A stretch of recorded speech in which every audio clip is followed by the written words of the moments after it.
Welcome to This Week in College Football. This week we're talking about recruiting. There was a big day in recruiting yesterday, and of course, again, all the talk in the football world the college football world is the SEC. Rightfully so. 7 out of the top 10. Yeah, 7 out of the top 10 recruiting classes are from the SEC. We'll start today just by naming the top 25 recruiting classes for everybody. Well, we've got number 1, Alabama. Got number 2, LSU. Number 3, Ohio State, according to ESPN. Number 4, FSU. 5, Texas A&M. 6, Auburn. 7, Tennessee. 8, Georgia. 9, Florida. 10, pulls in Notre Dame. 11, USC. 12, Miami. 13, Stanford. A team I always like to keep an eye on. 14, Oklahoma. 15, South Carolina. 16, Ole Miss. 17, Texas. 18, Clemson. 19, UCLA. Number 20, Michigan. 21, Oregon. 22, Kentucky. Hey, I'm impressed with that. 23, Arizona State. 24, Penn State. 25, Michigan State. And Missouri comes in at 39. So we mentioned just a few minutes ago, 7 of the top 10 recruiting classes are from the SEC. And on our show last week, we were comparing the SEC to the rest of the country just as far as football-wise in college football. And how are you going to say there's another conference better than when they got 7 of the top 10 recruiting classes? Had 5 last year, 7 this year. Give us another year or two, and we'll just fill that whole thing up, SEC. But I mean, boys all over the country are coming down here to play ball. And, CBS, the facts speak for themselves. Yeah. I mean, Ole Miss and South Carolina are also in the top 20. That gives us 9 of the top 20. Yes. And then Kentucky's at 22. So that's 10 of the top 25. So at least 15 teams of the rest of the country in the top 25, and the SEC has 10 of them. So, there's not much. And the 5-star players that are filling up the SEC is just unbelievable. I mean, I know the rest of the country doesn't like it. I know they don't. But there's nothing they can do about it. I probably wouldn't either. CBS started their, the people they're on TV every week. Everybody plays on TV, and that's the premier channel for college football. I mean, if you watched ESPNU yesterday during signing day, all of these recruits, ESPN was at their school. Most of these guys that came to the SEC and had a camera in their face from ESPN, and they're not even in college yet. Exactly. Just wait till they get to Alabama or Auburn or LSU or wherever they're going. I think I saw one guy.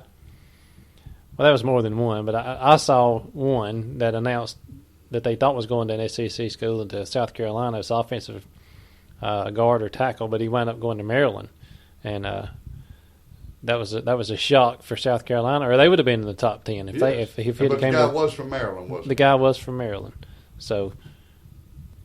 And we had the SEC West, not the whole conference, but the SEC West had more 5-star recruits than the rest of the country combined.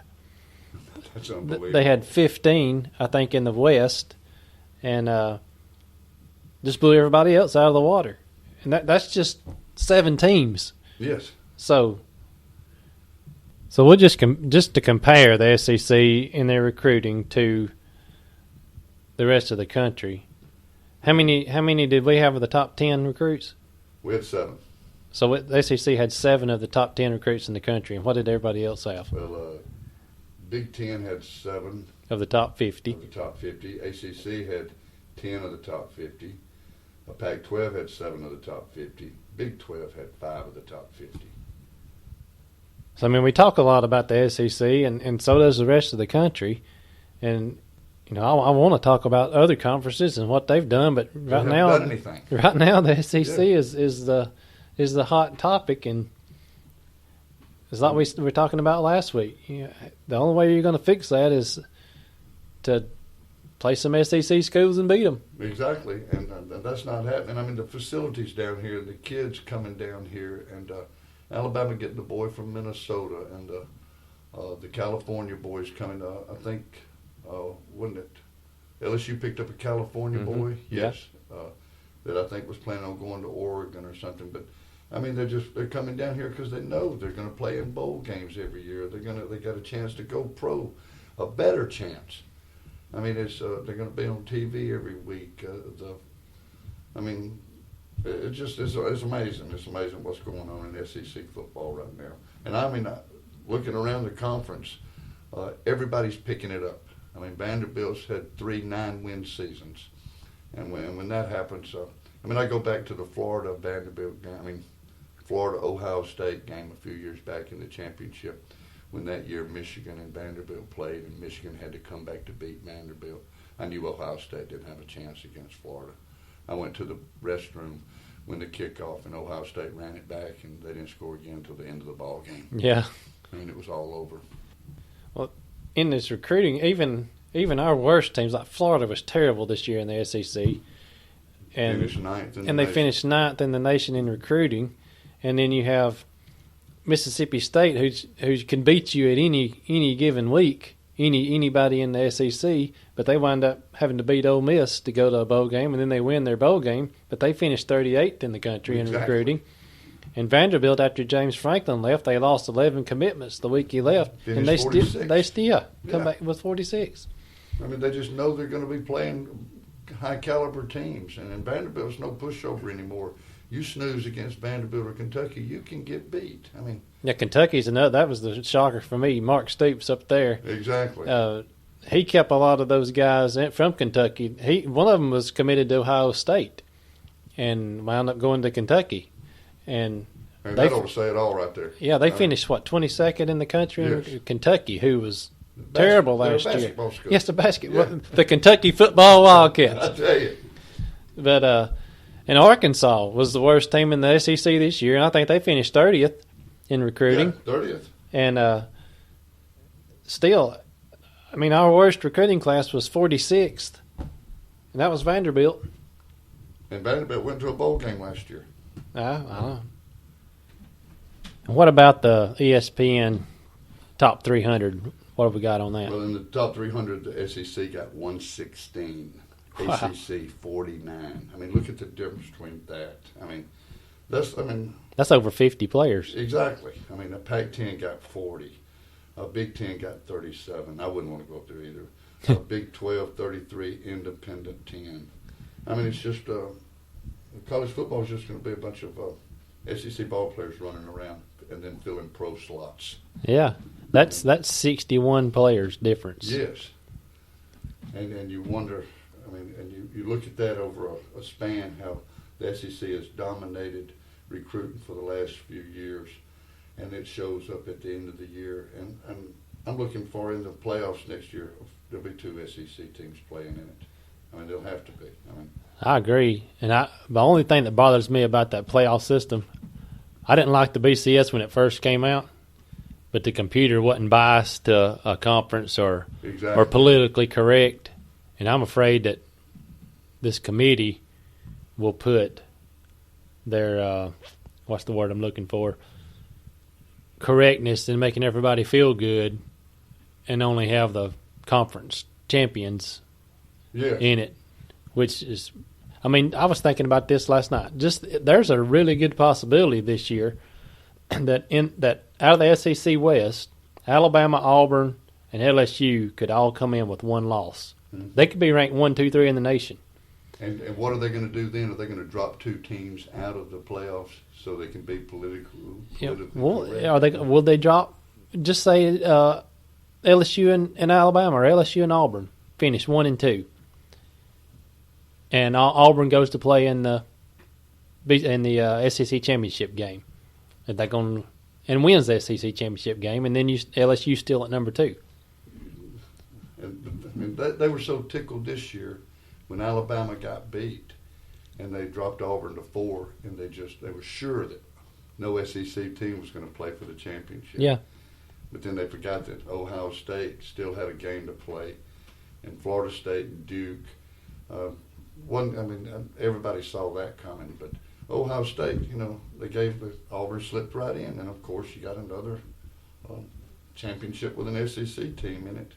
And next year is going to be even worse. I mean, even better for us. But well, back to that ESPN 300. That's the 300 best high school athletes coming into college, and to get 116 of those to the SEC.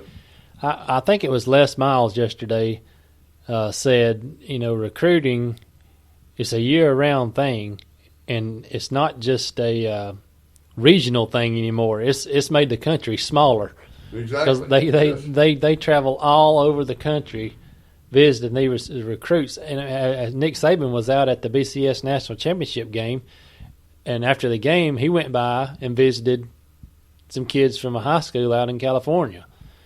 And I mean, that's the way it works. I mean, that's how you get these boys. It never stops. Mm-hmm. It's like Jimbo Fisher said, and there's something else I want to touch on, that Jimbo Fisher and Kevin Sumlin and Nick Saban yesterday, there's always a story that comes out in recruiting where it's the big story of the day. And I know the Rashawn Evans, the kid from Auburn High School that went to Alabama, was a big story, and the three defensive backs from the high school in Louisiana that wound up going out of state. All three of them went out of state to play their college ball. But there's even better stories out there, and you may like your rival's coach, or you may not like him, like Nick Saban or Kevin Sumlin. You may like them or hate them, but I'm kind of on the fence with both of them, and same way with Jimbo Fisher. But this story came out this morning.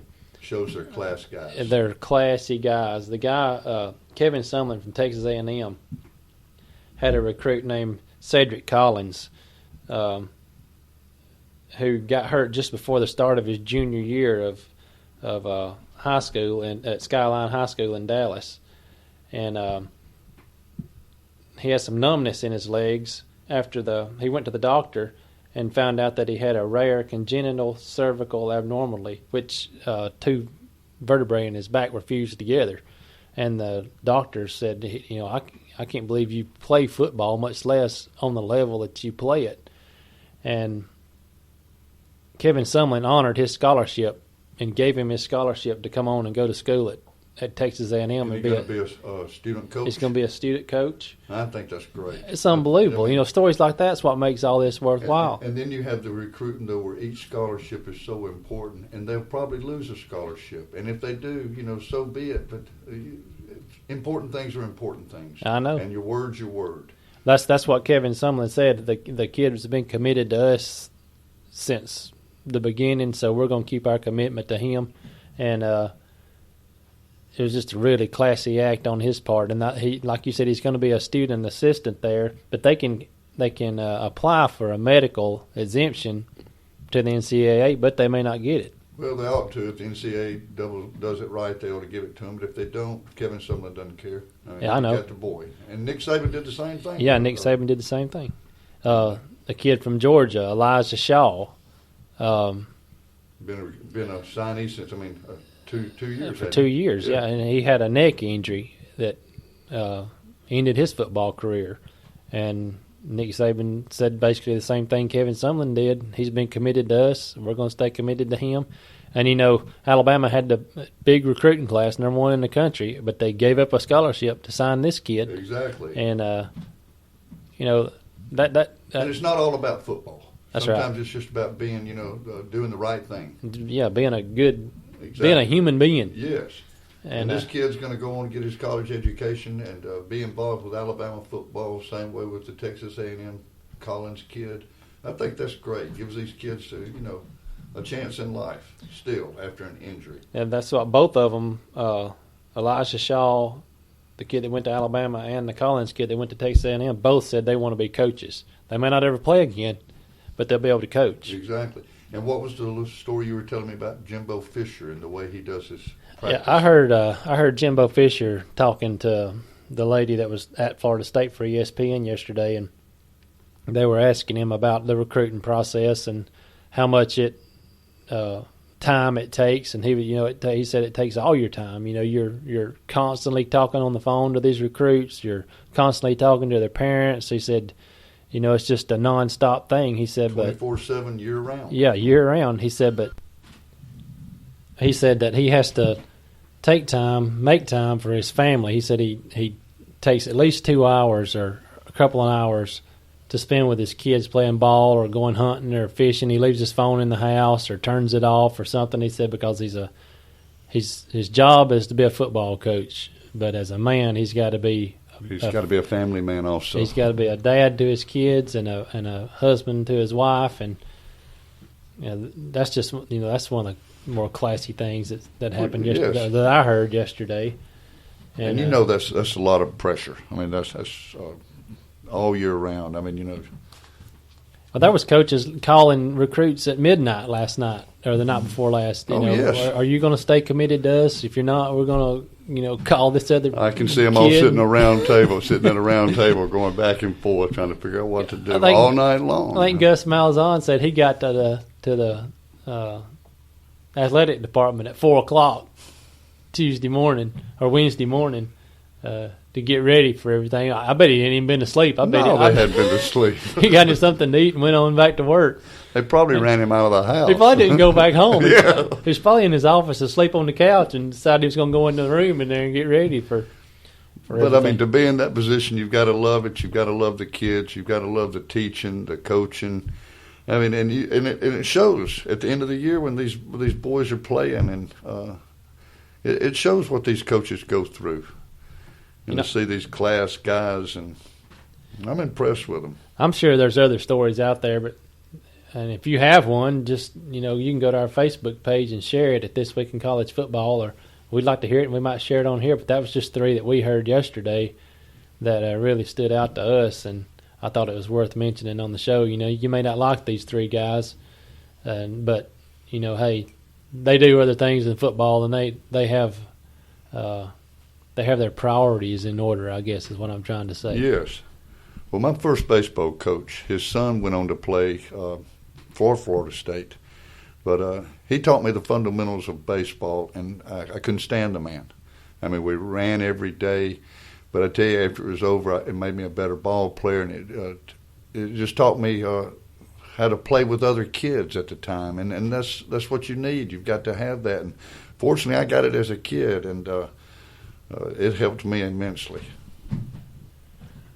Well, there's these good stories, and then there's funny stories. You don't really know. You really don't know how it happens, but there's a recruit. I'm not sure which school he's going to. I'm not sure if he knows which school he's going to. His name is DJ Law from Florida. Has signed and sent in his letter of intent to the Ole Miss Rebels, the Utah Utes, and East Mississippi Junior College. This boy wants to play ball, and he's willing to go anywhere. That's right.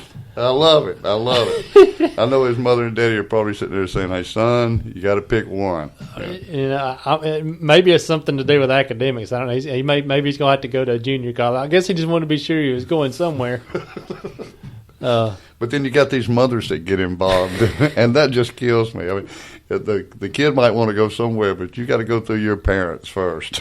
Yeah, I think there was a kid last year that he put on a hat, but his mama was standing behind him with an Ole Miss shirt on, and it's not what she had on, and she didn't like that too much. And we were talking earlier about there was a kid, Florida? He signed with Arkansas. But his mama wanted him to go to Miami, and she grabbed his papers and took off running with him where he couldn't sign them. Yes, and one lady ate her son's papers. Yes, I mean, burn them, don't eat them. Well, yeah, it's crazy. It is, but it's all. I mean, it's just so much fun. And when I was a kid, football was a fall thing. But nowadays, football goes on all year long. We're coming up on a break, but. We've been talking recruiting today, and when we come back from a break, we're going to be talking about the top 25 and who our sleeper was and who the team was we thought should have been in the top 25 that wasn't. We'll be back.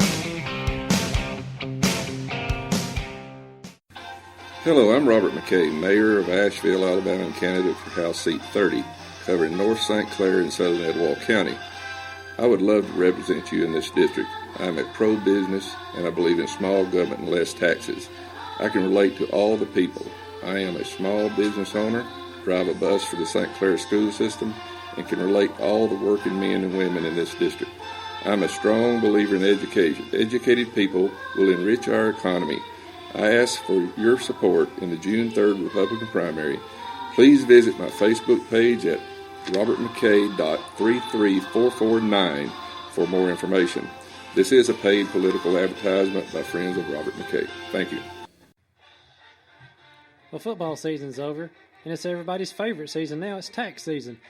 Hey, go by and see our friends Conan Smith, PC in Rainbow City, Alabama, for all your accounting needs, your corporate, partnership, individual income tax preparation, your monthly payroll, and accounting services. Go by and see them at 3421 Rainbow Parkway, Rainbow City, Alabama, or give them a call at 256-413-3057.